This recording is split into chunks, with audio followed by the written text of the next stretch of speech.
Ready start.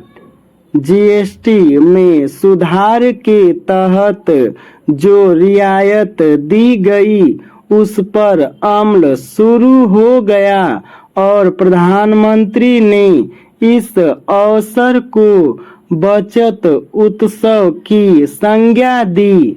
उन्होंने लोगों से यह अपील भी की कि वे स्वदेशी वस्तुएं ही खरीदें।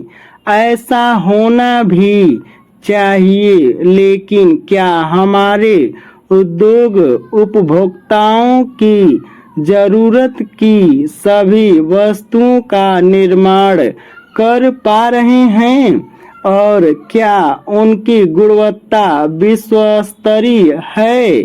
इन प्रश्नों के समक्ष है हमारा उद्योग जगत।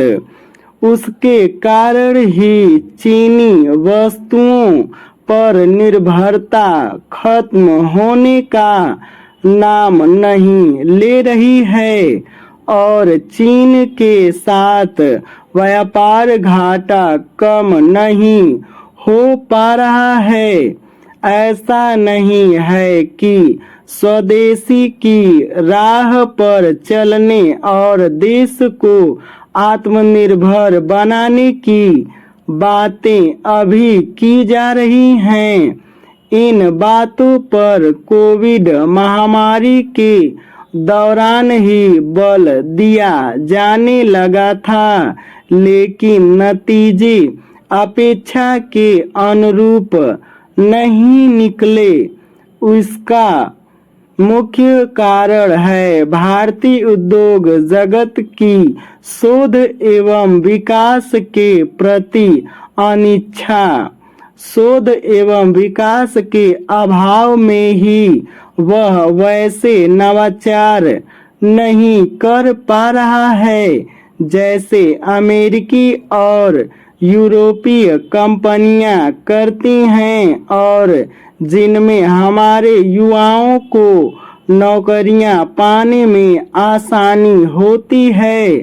शोध एवं विकास का अभाव तब है जब बड़े उद्योगों के पास धन की कहीं कोई कमी नहीं। यह चिंता की बात है कि भारतीय उत्पाद विश्व बाजार में अपना स्थान नहीं बना पा रहे हैं। यदि भारतीय उद्योग जगत विश्व बाजार में अपना स्थान नहीं बना पाएगा तो फिर भारत आत्मनिर्भर कैसे बनेगा? आत्मनिर्भरता का यह अर्थ नहीं कि भारत में निर्मित वस्तुएं केवल भारत में ही बिकें। दुर्भाग्य से अभी तो अनेक ऐसी वस्तुएं जो देश में आसानी से निर्मित हो सकती हैं, उन्हें आयात करना पड़ रहा है। इसका एक कारण आयातित वस्तुओं का सस्ता होना भी है और भारत में निर्मित वस्तुओं की गुणवत्ता संतोषजनक न होना भी।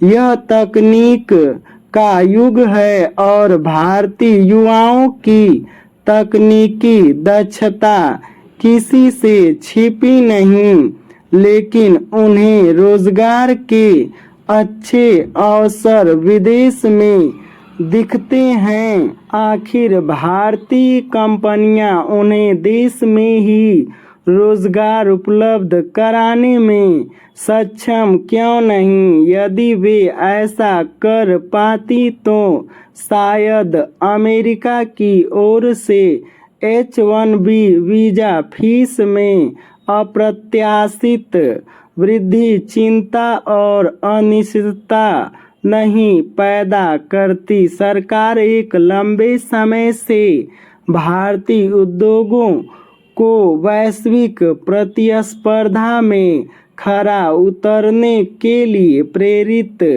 कर रही है, लेकिन नतीजा ढाक के 3 पात वाला है। यह सही समय है कि सरकार उन कारणों का पता लगाए जिनके चलते हमारे सक्षम उद्योग भी शोध एवं विकास की राह नहीं पकड़ रहे हैं। कहीं ऐसा तो नहीं कि सरकारी तंत्र में कुछ ऐसी खामियां हैं जिनके चलते उद्योग जगत अपने हिस्से की जिम्मेदारी का निर्वाह करने में आनाकानी कर रहा है।